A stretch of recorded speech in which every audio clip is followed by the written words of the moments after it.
Hello friends, कैसे हैं आप सभी। स्वागत है आपका मेरे यूट्यूब चैनल पर। तो फ्रेंड्स, आज हमें नई टॉपिक संग आए हैं जिसका नाम है बौद्ध धर्म। तो चलिए आइए शुरू करते हैं। पहला प्रश्न है, गौतम बुद्ध का जन्म कब हुआ था। तो आपके सामने चार ऑप्शंस हैं। तो इस प्रश्न का सही उत्तर हो जाएगा 563 ईसा पूर्व। कपिलवस्तु के निकट लुम्बिनी में हुआ था, जो कि वर्तमान में नेपाल में स्थित है। अगला प्रश्न है, गौतम बुद्ध का जन्म कहाँ पर हुआ था। अभी हमने पढ़ा ये चीज को। अभिलेख का निर्माण किसके द्वारा किया गया था। तो आपके ऑप्शंस हैं अजातशत्रु, अशोक, बिंबिसार या देवदत्त। तो इस प्रश्न का सही उत्तर हो जाएगा अशोक। जो है रुम्मिंदी अभिलेख जो है वर्तमान में नेपाल में स्थित है। अगला प्रश्न, गौतम बुद्ध को ज्ञान की प्राप्ति कहाँ पर हुई थी। तो इस प्रश्न का सही उत्तर हो जाएगा बौद्ध गया। बौद्ध गया में हुई थी इनको ज्ञान की प्राप्ति। ये जो बौद्ध गया है यह उस समय निरंजन नदी के किनारे स्थित था और वर्तमान में इसे हम फालू नदी के नाम से जानते हैं। अगला प्रश्न है, गौतम बुद्ध ने अपना पहला उपदेश कहाँ पर दिया था। तो इस प्रश्न का सही उत्तर हो जाएगा सारनाथ। ये सारनाथ जो है वाराणसी के सारनाथ में उन्होंने अपना पहला उपदेश दिया था और इनके द्वारा जो पहला उपदेश दिया गया था उसको हम कहते हैं धर्मचक्र प्रवर्तन। तो अगला प्रश्न है, अलार कलाम कौन थे। आपके ऑप्शंस हैं बुद्ध के गुरु, बुद्ध के शिष्य, बुद्ध के अनुयायी या इनमें से कोई नहीं। तो इस प्रश्न से उत्तर हो जाएगा जो अलार कलाम थे वह बुद्ध के गुरु थे।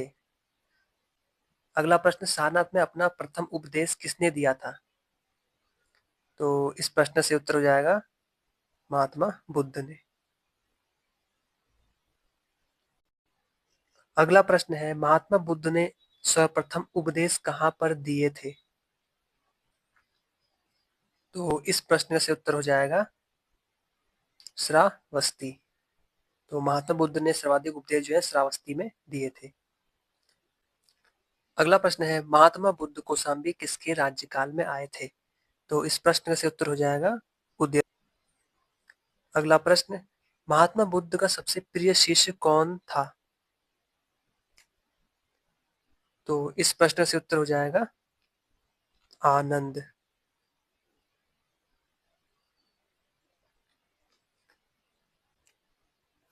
अगला प्रश्न है, महाबोधि मंदिर किस राज्य में स्थित है। तो इस प्रश्न से उत्तर हो जाएगा बिहार। बिहार के बोधगया में महाबोधि मंदिर स्थित है। तो अगला प्रश्न है, प्रथम बौद्ध संगीति किसके शासन काल में हुई थी। तो इस प्रश्न से उत्तर हो जाएगा अजात शत्रु। राजगृह की सप्तपर्णी गुफा में यह बौद्ध संगीति हुई थी। और जो दूसरी बौद्ध संगीति थी वह हुई थी कालाशोक के समय। और जो तीसरी बौद्ध संगीति थी वह हुई थी अशोक के समय। और जो चौथी बौद्ध संगीति थी वह हुई थी कनिष्क के समय।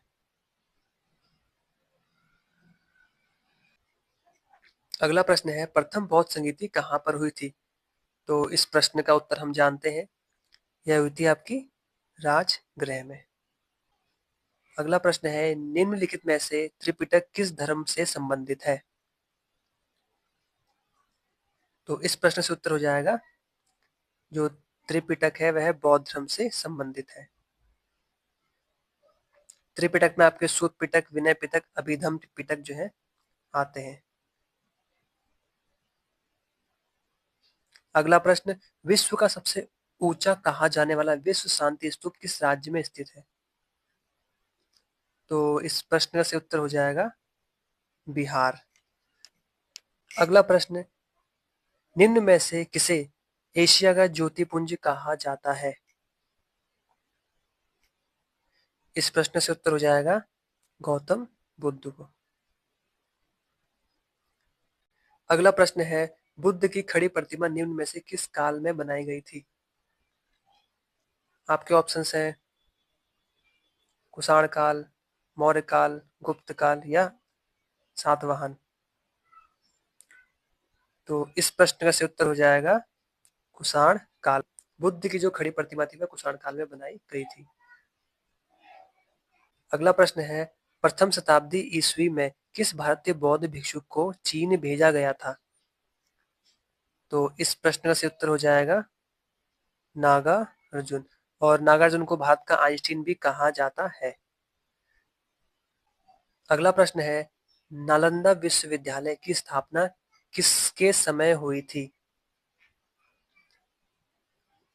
तो इस प्रश्न से उत्तर हो जाएगा कुमार गुप्त। जो नालंदा विश्वविद्यालय स्थापना थी वह गुप्त काल में कुमार गुप्त के समय हुई थी।